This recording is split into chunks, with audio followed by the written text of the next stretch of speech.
به شعبه وزارت کارهای داخلی یک در نویه شاه منصور با عریضه جوان 23 ساله ساکن نویه مذکور مراجعت نموده است که شب 26 به 27 آگوست سال 2023 تخمین ساعت 03:30 دقیقه در داخل یکی از طلبخانه ها مرد 28 ساله و جوان 24 ساله ساکنان شهر دوشنبه و نویه واسه از احسیات افباشی با مناقشه نموده، سپس یکی از آنها با کرد یک مرتبه به دست جبر دیده زده است.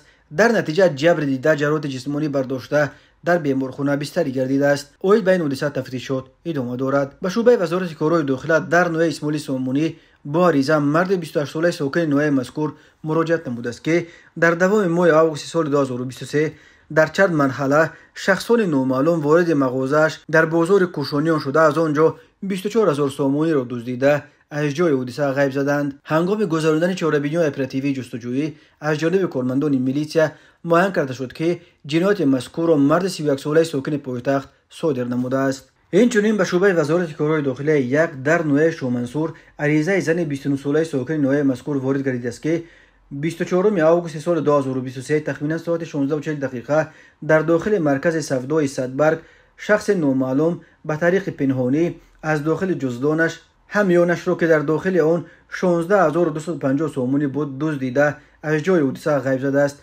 در نتیجه گذراندن چهاربینی اپراتیوی جستجویی از جانب کارمندان میلیسیا مرد 32 ساله ساکن شهر دوشنبه با گمان صادر نمودن جنایت دزدی دستگیر کرده شد. از روی حادثه های مذکور تفتیشات ادامه دارد.